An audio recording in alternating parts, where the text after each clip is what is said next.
En YouTube existe este canal llamado The Northwest Wind, donde su creador llamado Sam viaja para irse a acampar desde su casa en Cleveland, Ohio, hasta los lugares más increíbles y con espacios más interesantes, como lugares que parecen estar en la nada. Bien, pues Sam lleva haciendo esto desde 2016. Ahora, otra cosa interesante acerca de estas aventuras es que en ellas lo vemos irse usando su camioneta rodante. Esto porque le parece ser una mejor experiencia para disfrutar de la naturaleza. Pero hay algo más. Además de gozar estas experiencias, otra cosa que Sam hace es esto llamado stealth camping. En palabras simples, el stealth camping es una práctica en la cual uno va y se estaciona en cualquier sitio para pasar la noche sin pagar por estacionamiento. A veces esto puede ser en sitios públicos, pero en otras ocasiones puede ser en sitios privados. Así que podríamos decir que hay cierto riesgo involucrado. Pero bien, en el caso de Sam, le ocurriría algo en enero del 2024. Tonight, we're camping at a local park, dog park, walking trails, hiking trails. Gonna go off the trail into the woods. We're camping stealthily because everyone's always like, why not stealth camp at a campground or a park or something? So that's what I'm doing. Bien, pues en esta fecha Sam va hacia este parque para perros al lado de un bosque. Al llegar aquí, Sam deja su camioneta en el estacionamiento del sitio y luego se mete en el bosque al lado del parque. So that was the end of the official trail. Don't think you're allowed to camp back here, but... Lo siguiente que Sam explica es que está prohibido acampar en este bosque, pero aún así insiste en pasar la noche aquí. De hecho, poco más adelante Sam nos muestra esta tienda de acampar deshecha en medio de los árboles. What do you know? This looks like a tent or a tarp. That kind of sketches me out.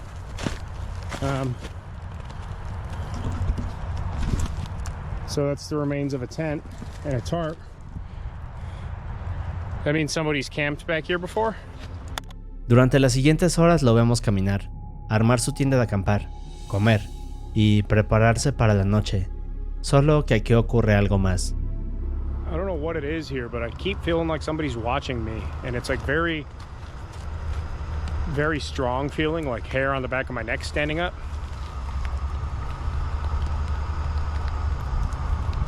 Y aquí es donde se pone más raro. Es decir, en este punto todo parecía normal, ¿cierto? Parecía que Sam estaba bien, pero en realidad se pone nervioso debido a que siente que hay algo con él, observándolo desde algún punto en el bosque. Alright, so it's getting dark. Gonna be fully dark here in about 10 minutes or so. Somebody just walked by. I don't know if they had a dog or not, but they definitely didn't see me, but I could barely see them. En este punto Sam nos explica que hay alguien con un perro paseando por la zona pero que no lo ha visto, y luego nos vuelve a decir que sigue sintiendo que algo lo está observando. Así que esto cada vez se pone más extraño. I haven't been saying that, but I've been spooked since I got here. I keep feeling like somebody's watching me. And then seeing that person. I know it's a public park, but still. Bien, pues una vez de noche Sam sigue con esta sensación extraña. Pero aquí ocurriría algo más inquietante. Somebody's walking around out there very close to the tent. Somebody's out there. I don't know if they're coming this way or just walking around out there. I can't tell. I think there's two of them. They're coming closer to the tent. They're walking around outside in circles. They're touching my tent. Stop. Okay, they're walking away now. What do you want? I have a knife. Y bien, en este punto Sam está preparándose para dormir, pero luego comienza a explicarnos que escucha pasos cerca de él, y aquí es cuando escuchamos a alguien caminando afuera de la tienda de acampar. Solo que esto se va poniendo peor. Al principio Sam pensaba que se trataba de una persona, pero en realidad eran dos, y estas caminaban alrededor de la tienda intentando asustar a Sam, y todo empeora cuando una de estas personas empieza a tocar la tienda. Ahora, en mi opinión, lo más perturbador es que cuando Sam los confronta, estos hombres no dicen nada, solo se intentan esconder y miran desde lejos a Sam. Pero además de esto, no parece interesarles que Sam los amenace con su navaja, así que todo esto hace que Sam entre en pánico y decida huir a mitad de la noche. Alright, we're just gonna get out of here. I'll come back for this crap later. Do I have my phone? I'm gonna call 911 if you come near me. Should I just call the police now or do I just go? I don't know what to do. I'm scared to go in any direction. I don't know where to go. I'm scared to go in any direction. I smell your cigarette. Stay away from me! They're coming behind me. I don't know what they're doing. Pero lo aterrador viene segundos después cuando Sam intenta huir y las personas lo empiezan a seguir. Parece que en un punto deciden meterse en la tienda de acampar de Sam y se distraen un poco, solo que de repente Sam se tropieza y estas personas comienzan a perseguirlo nuevamente. Bien, pues estas personas persiguen a Sam durante varios minutos, pero al final logra llegar al parque para perros donde ahora hay menos bosque. En este punto Sam dice que puede ver mejor todo y que se siente un poco más seguro estando cerca de su camioneta. Pero aquí es cuando estos hombres vuelven a aparecer y comienzan a correr a toda velocidad hacia Sam. We're getting the here. It's getting bigger. They're coming this way. Oh, I don't like this. I'm calling the police.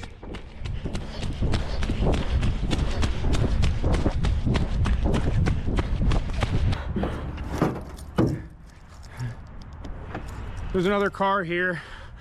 Okay. This is okay. All right, we're getting out of here. All right. Lock my doors. What the fuck? What the fuck? Bien, pues al final de todo esto vemos cómo Sam se sube a su camioneta y se acelera hasta irse del sitio. Minutos después Sam llega a su casa y finaliza el video explicando que no sabía cuáles eran las intenciones de estos dos hombres, pero estaba claro que no eran buenas. Y no sé ustedes, pero la idea de ser perseguido durante la noche en medio del bosque por dos hombres que no dicen nada me deja pensando. Es un video bastante perturbador, pero no tanto como el siguiente. El 8 de agosto del 2021, cerca de la 1:50 am, el oficial John Núñez enciende la cámara de su uniforme, y enseguida podemos ver que graba este auto blanco. Minutos antes de esto, John había detenido a este auto por ir a exceso de velocidad. Ahora, en el interior estaban Alexis Rodríguez y Luis Ceballos, dos jóvenes que habían estado conduciendo por una avenida importante de Nueva Jersey a casi 160 km por hora. You can shut the car off and give me your license, registration, and insurance, please. Just gotta let you know everything's being audio, video recorded, right? So that's your registration, right? You almost hit him. I know they hit in a fight. I know. That's why. Pronto vemos cómo John les pide su licencia de conducir y otra documentación. Luego les pregunta si sabían por qué los habían detenido y que debía registrarlos. Pero además John les dice que todo estaba siendo grabado por su cámara. Poco después aparece esta mujer en el fondo del video y le explica a John que estos chicos iban manejando a una gran velocidad y que de hecho casi le habían pegado a otra persona que iba en bicicleta. Yeah, that's why I'm stopping you for reckless driving, careless driving, speeding, and the lights you ran, okay? All right, man? You almost struck my car because I was making a right turn. Pero además de esto, los chicos también habían estado a punto de chocar contra el auto del oficial John. Seguido de esto vemos cómo llegan más policías y le describen a John la misma situación. 67, lights turning yellow, and the next light on 66, red. Ahora, a pesar de esto, John estaba siendo paciente con los chicos. Es decir, él entendía que eran inmaduros y que además estaban en su primera cita. De hecho, John les había dado solo 3 multas y no las que en verdad se habían ganado. That's fine, but almost killing each other is not the way to start on the first date. I know. Listen, you're getting 3 tickets. I could have given you a lot more, okay? En otras palabras, John estaba siendo un poco suave con ellos. Pero bien, después de esto los deja ir. Les hace una advertencia y les dice que vayan a casa seguros. Luego de esto la policía se va, esperando que la pareja continuara su recorrido de forma segura.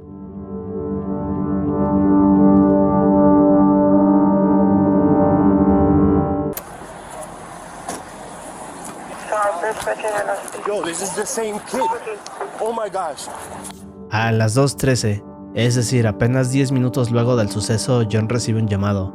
Y cuando va se da cuenta de este accidente en el cual nuevamente se encuentra con el mismo auto que había dejado ir. Este se encontraba deshecho e irreconocible, pero lo más inquietante es que en el interior estaban Alexis y Luis. Sus cuerpos habían quedado... Y de hecho, cuando el oficial John ve esto, se asombra de la escena e inmediatamente pide apoyo.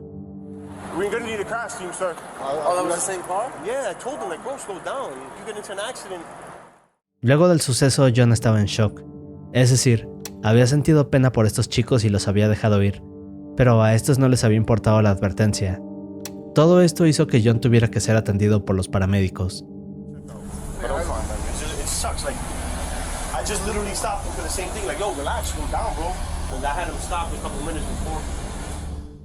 De acuerdo con el informe policial, un repartidor estaba estacionando su tráiler en una tienda cercana cuando de la nada Luis apareció a toda velocidad manejando a más de 160 kilómetros. Iba tan rápido que no tuvo tiempo de reaccionar. El auto de los chicos golpeó este tráiler en la parte posterior y finalmente se impactó contra el muro que estaba enfrente. Así que parece que a estos no les importó nada de lo que el oficial John les había dicho. Es un video perturbador de ver sabiendo cómo termina, pero ahora veamos algo más misterioso. El canal Creepy Outdoors es este canal de YouTube que se dedica a visitar lugares al aire libre, pero que dan ese aire de tener algo inquietante.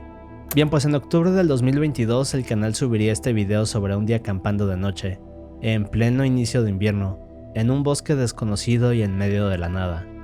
El video dura casi 25 minutos. En él vemos a esta persona explorar la oscuridad y podemos escuchar este gran vacío.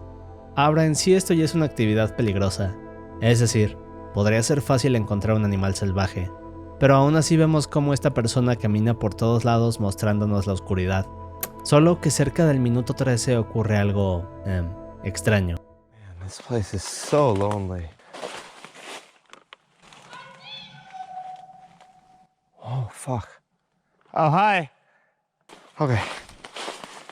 That was fucking creepy. I need to get out of here. Bien, pues aquí es cuando la persona detrás de Creepy Outdoors va caminando y de la nada algo le dice "te veo". Al escuchar esto vemos que apaga la linterna y le contesta diciéndole hola, solo que aquella voz del bosque no vuelve a contestar.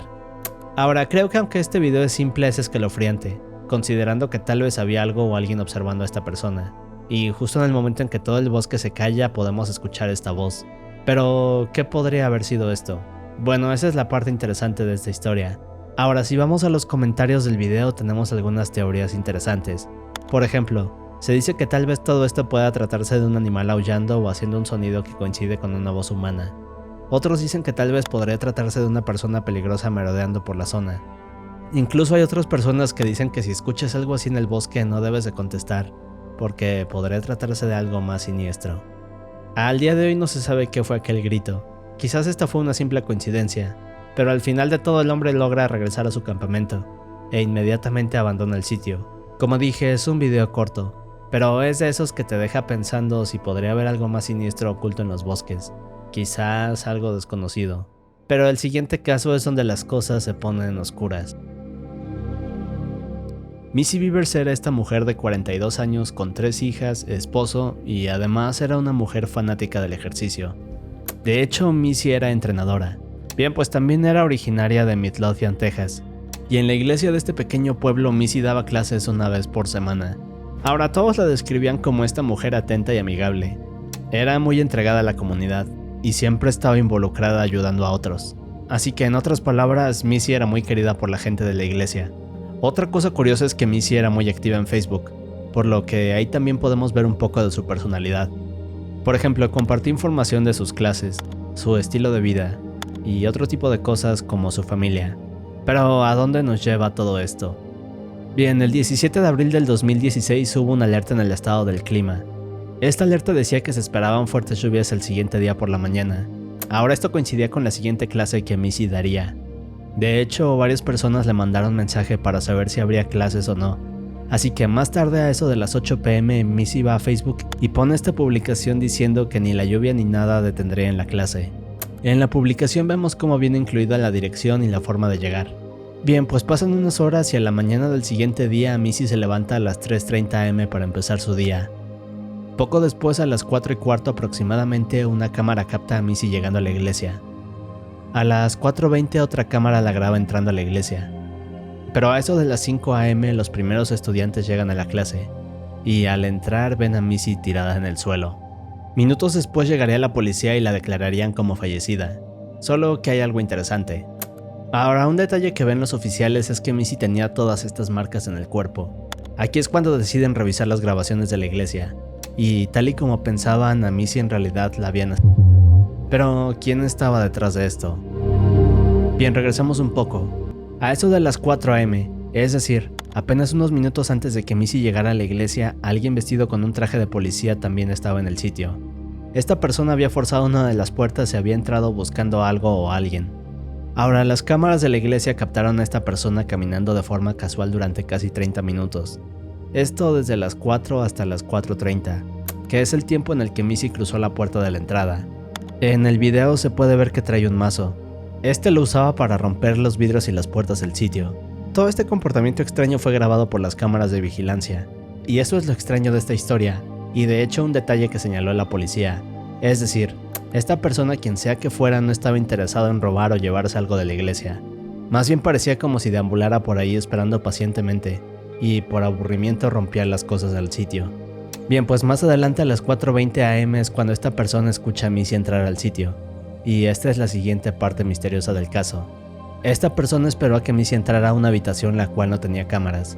Una vez aquí la sorprendió y la atacó con el mazo. Así que, ¿quién le haría algo hacia Missy? Bueno, existen varios sospechosos para este caso, pero hay una pieza clave en todo esto. De acuerdo con la policía, la clave que podría resolver esto es la forma en que esta persona vestida de policía caminaba. Este parecía caminar con las puntas de los pies bien abiertas, con una postura un poco encorvada, y la forma en que caminaba también era única. Con esta información, la policía decidió lanzar un comunicado y pedir ayuda a todos los habitantes de la ciudad. Es decir, al ser una comunidad tan pequeña se pensaba que darían rápidamente con el culpable. Pero luego de cientos de pistas y decenas de personas interrogadas, la policía no pudo encontrar a este sujeto. Al día de hoy anda libre, y este caso no se ha podido resolver. Pero lo más perturbador es ver el video de esta persona caminando de forma casual antes de volverse loco y atacar a Missy. Es un video terrible de ver, pero no tanto como el siguiente. El 11 de mayo del 2011, Timothy Pitsen, de 6 años, salió de la escuela en Aurora, Illinois, junto a su madre Amy. Ahora, esto no tiene nada de extraño. El problema es que Amy se había aparecido de la nada ante la maestra de Timothy a eso de las 9 am, y luego le explicó que debía llevárselo debido a una emergencia familiar. Así que la maestra, sin entender qué pasaba, decide dejar ir a Tim con su madre pensando que todo estaría bien.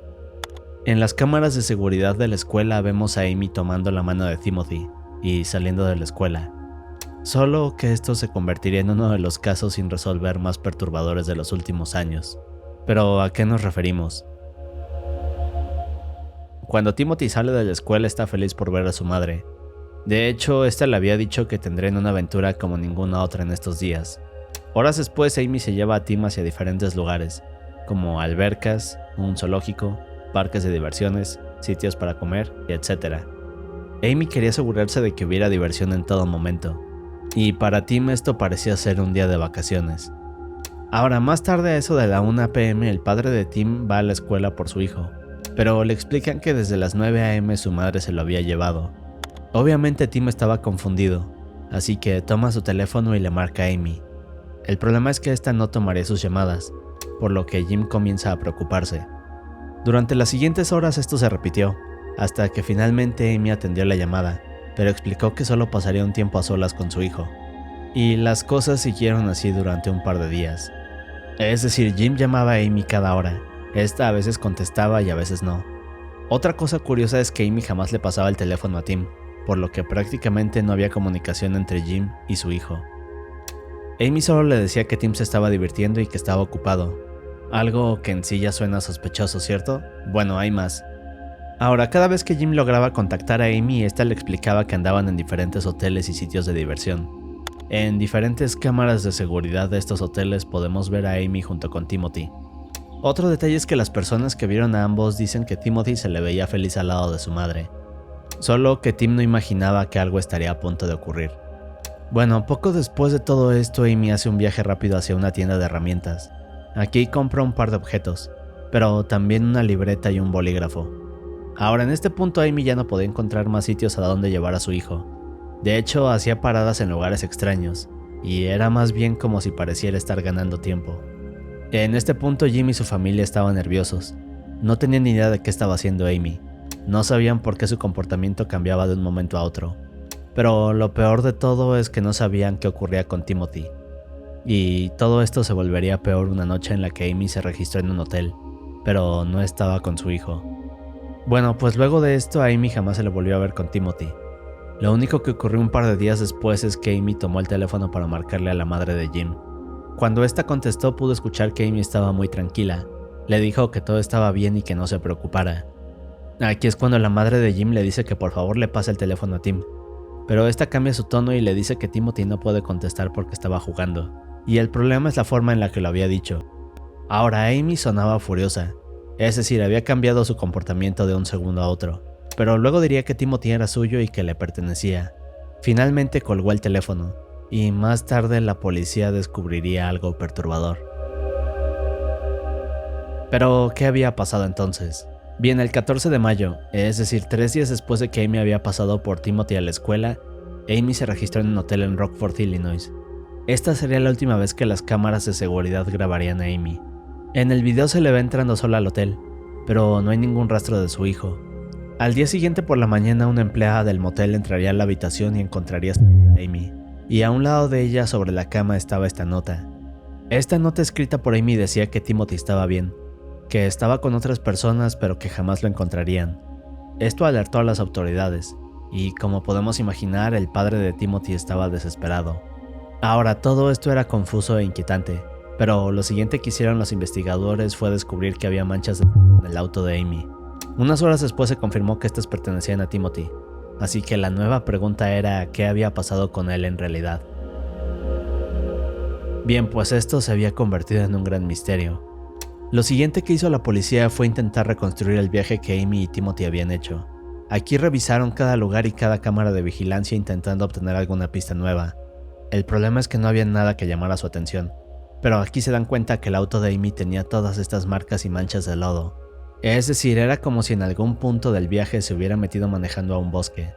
Estaba claro que había manejado en algún sitio remoto a las afueras de la ciudad, así que aquí es cuando la policía envía varios equipos de búsqueda y rescate, pero a pesar de una gran búsqueda jamás se pudo encontrar a Timothy. En este punto la desaparición de Timothy se había vuelto una noticia nacional, pero pronto pasó a convertirse en uno de los mayores misterios de los últimos años. Luego de todos estos años no se ha encontrado ningún rastro de Timothy. Algunos dicen que Amy en verdad lo dejó con otras personas y que éstas le cambiaron la identidad, mientras que otros dicen que Amy le hizo algo mucho peor a su hijo. Ahora, la única pista, por así decirlo, ocurrió 7 años después cuando otro chico dijo que por fin había escapado de sus captores y luego reveló que este era Timothy. En cuanto Jim lo vio, se emocionó pensando que por fin había recuperado a su hijo, solo que un par de días después, tras una prueba de ADN, se confirmó que este chico estaba mintiendo, algo que hizo que Jim perdiera las esperanzas. Es uno de los misterios más increíbles de Estados Unidos. Parece que no sabremos qué pasó con Timothy, y su caso sigue abierto al día de hoy. Ver los videos de Amy junto con Timothy es en verdad perturbador, pero no se compara con el siguiente caso. Este es uno de esos casos que no solo me dan ansiedad, sino que además me producen talasofobia, pero veamos de qué les hablo. Kasim Ali Jr. era este buzo experto de Trinidad y Tobago. Ahora, el trabajo de Kasim es bastante curioso. Este consistía en sumergirse a varios metros bajo el agua y nadar hasta una estructura tubular de 3000 metros de largo. Una vez aquí, Kasim debía soldar diferentes piezas para reparar esta estructura. Bueno, pues esta estructura tubular pertenecía a la compañía Paraya, una compañía petrolera de este mismo país. Ahora, como este trabajo es muy complicado, Kasim no estaba solo. En realidad habían otros 4 soldadores que bajarían junto con él y harían las reparaciones necesarias. Si vemos el dibujo de esta estructura nos podemos dar una mejor idea. En las ilustraciones vemos cómo este tubo se extiende, pero en cada extremo hay 2 salidas en un ángulo de 90 grados que dan hacia la superficie. Bien, pues a estas partes verticales le dicen los elevadores. Uno era usado por barcos, mientras que el otro era usado por Paraya para recolectar aceite. Ahora, el 25 de febrero, Kasim y los demás estarían trabajando con el elevador conocido como el Berth 6. Este era un elevador que tenía como protección esta estructura conocida como cámara hiperbárica, es decir, un área pequeña y sellada donde había algo de aire.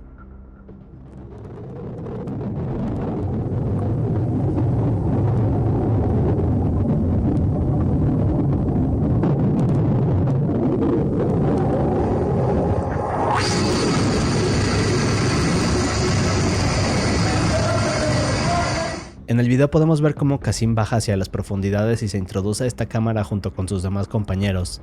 Estos eran Christopher, Yusuf, Rishi y Faisal. Y no solo eran compañeros de Kasim, sino que habían desarrollado una gran amistad, así que estos 5 hombres eran como hermanos. A partir de aquí, el plan antes de iniciar el trabajo era abrir un tapón que evitaba que el aceite se mezclara con el agua en la parte del suelo del ducto, algo que podemos ver por unos momentos en el video. Solo que de pronto ocurriría algo.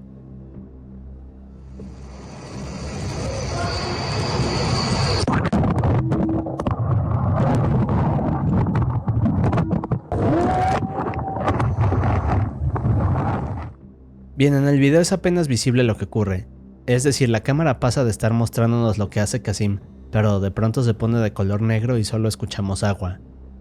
Y varios segundos después comenzamos a escuchar gritos. Al final podemos escuchar un poco más clara la voz, y esta revela algo aterrador.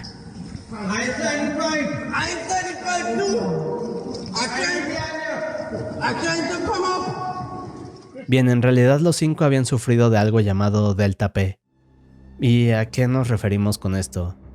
Bueno, Delta P se refiere a la diferencia de presión entre un lado y otro de dos cosas conectadas. Para entenderlo fácil, cuando estos hombres quitaron el tapón para comenzar a limpiar y reparar, crearon un efecto de succión que ocurrió en menos de un segundo. Así que todo lo que estaba al interior de la cámara fue succionado hacia este pequeño tubo lleno de agua, y pasando a través de 3000 metros de longitud a toda velocidad. Otro dato aterrador es que esta pipa apenas medía 90 centímetros de diámetro, por lo que moverse dentro de ella era posible, pero muy difícil debido a todo el equipo de buceo. Lo más asombroso es que estos hombres sobrevivieron a este efecto de succión.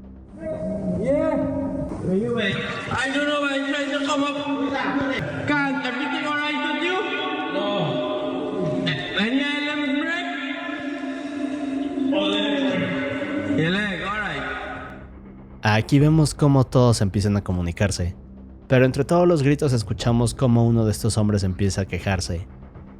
Bien, pues resulta que este hombre se había fracturado una pierna. Ahora estos apenas lograban respirar por un espacio que se hizo en medio del oleoducto, donde se formaba un espacio lleno de aire. Esta pequeña bolsa también estaba llena de aceite viejo, había agua, y como algunos de los hombres se encontraban más afectados que otros, decidieron trabajar en conjunto y salir de la pipa. Ahora los 5 hombres se tomarían uno por uno y se arrastrarían en dirección de Christopher, del cual su cabeza estaba hacia el lado de la cámara hiperbárica. Así que en otras palabras, Christopher era el hombre más cercano a esta cámara. Solo que aquí se encontraron con un problema más grande. Bien, pues Christopher se dio cuenta de que el espacio delante suyo estaba completamente lleno de agua, lo que desanimó a los demás. Es decir, no sabían cuántos metros más iba a estar repleto de agua, y cuándo sería el próximo respiro, o si podrían encontrar alguna bolsa de aire. En este punto, Christopher decide ir solo hacia el final de la pipa. Aquí es cuando Christopher se voltea con Faisal. Ambos hicieron un plan para poder salir y rescatar a sus otros 3 amigos. Bien, pues minutos después, Chris junto con Faisal comienzan a arrastrarse por el ducto, sin saber si en algún punto podrían encontrar una bolsa de aire. Poco a poco perdieron entre la oscuridad a sus 3 amigos. Ahora, afortunadamente, un poco después de arrastrarse pudieron encontrar unos tanques de oxígeno, así que ahora sería más fácil continuar, ¿no es así?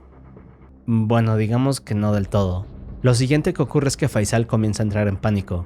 Es decir, Chris sabía que debían continuar, pero Faisal simplemente se rehusaba a seguir, y estaba paralizado del miedo. Bueno, pues minutos después Faisal se detuvo y Chris tuvo que dejarlo atrás, ya que era imposible sacarlo de este estado de shock. Chris sabía que si no llegaba a la salida entonces todo habría sido en vano, y no podría rescatar a sus amigos. Bien, pues más adelante continúa arrastrándose, hasta que finalmente puede salir del tubo, y aquí es cuando es rescatado por un buzo de rescate. Es sin duda una situación terrible y claustrofóbica, pero bien, una vez afuera Chris explicó la situación, y cómo es que sus amigos aún seguían con vida atorados en algún punto del tubo. En este punto había un gran equipo de rescate analizando la situación e intentando hacer de todo para salvar a los demás. El problema era que la única forma de rescatarlos era arrastrándose a través del tubo, algo que era muy arriesgado y prácticamente imposible. Aquí fue cuando todos llegaron a la conclusión de que el rescate no se podría hacer, así que unas horas después la compañía comenzó a redactar las cartas de defunción de los 4 buzos.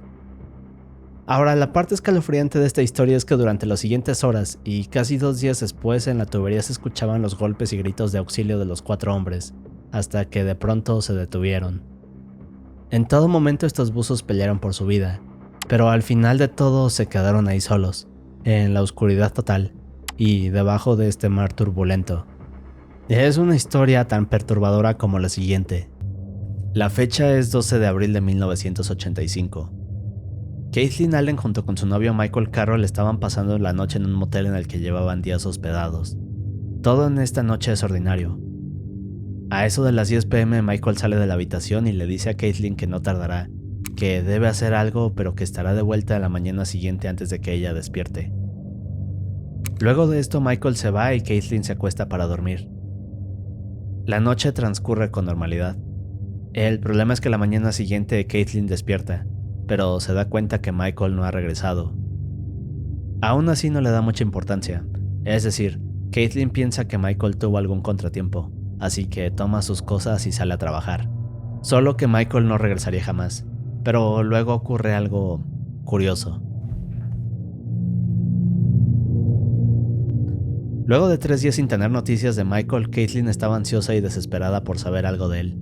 En este lapso de tiempo y mientras estaba en el trabajo es cuando recibe una llamada telefónica. En la llamada Caitlin escucha la voz de este hombre, el cual le dice que sabe dónde se encuentra Michael. Luego le dice que este había tenido un accidente y que le era imposible regresar a casa. Así que al escuchar esto, la ansiedad de Caitlin incrementa. Luego le explica a su jefe la situación y este le da permiso de irse del trabajo. Un par de minutos después, Caitlin sale corriendo, pero mientras va caminando por el estacionamiento, un hombre de barba se le acerca. Ambos comienzan a platicar, y segundos después, Caitlin se sube al auto de este hombre para luego desaparecer a la distancia. Esta sería la última vez que verían a Caitlin con vida. Pero, ¿de qué se trata todo esto? Ok, regresamos un poco. If you don't go along with this, they'll probably take you into the bed, tie you down, rape you, shoot you, and bury you.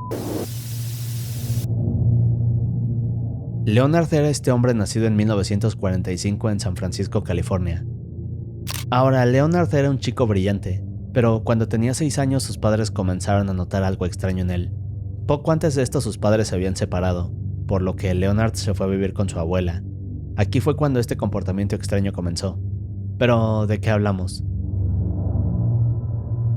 Bueno, estos hábitos podrían considerarse perturbadores, y no puedo dar muchos detalles, pero digamos que Leonard había adquirido una fascinación por fotografiar a las mujeres de la casa de... Pero cuando se cansó de este hobby, comenzó a crear una colección secreta de ratas, a las que luego colocaba en químicos y las vivas.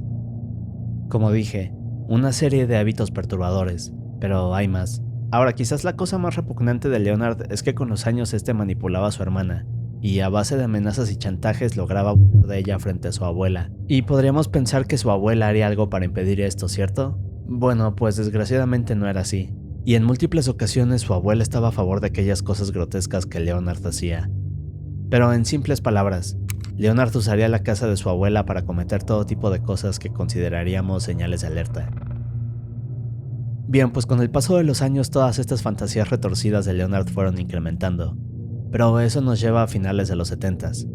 Ahora, en este punto Leonard se había vuelto un gran fanático de algo llamado supervivencialismo, es decir, un movimiento enfocado en prepararse para el fin de los tiempos.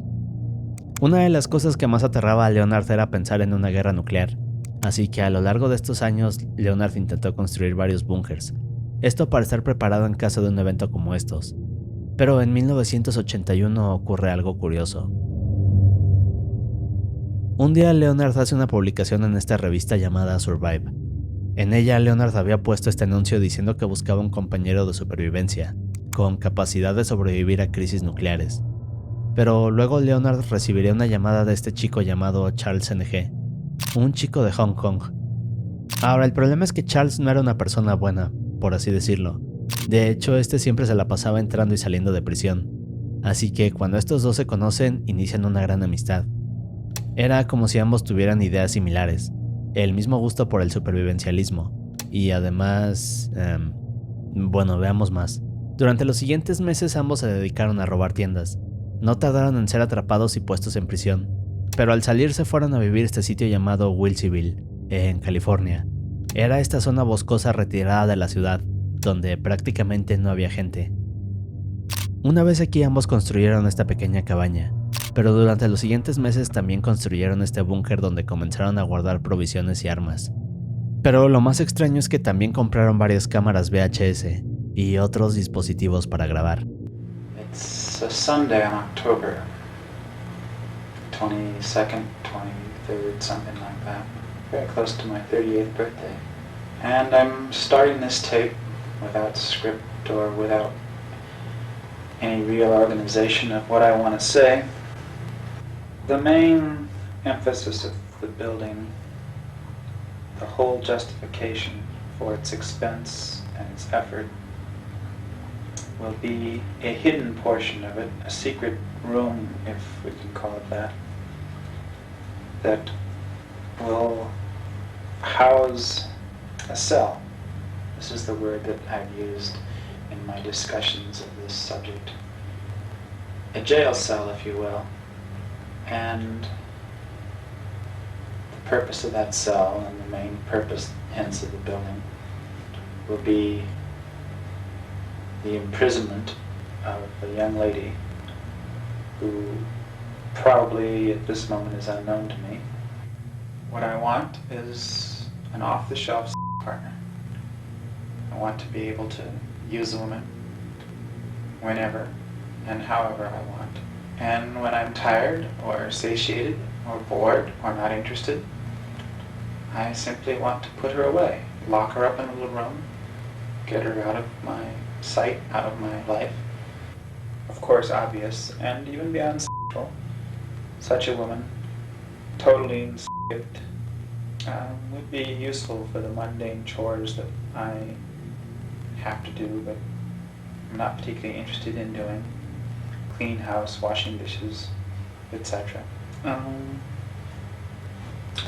There's no way around it. Y bien, parece que su búnker no era solo para sobrevivir. En realidad todo era una fachada para algo mucho más siniestro. Ahora, Leonard y Charles tenían esta fascinación por capturar y tener a alguien, así que durante años capturaron y hasta a varias personas.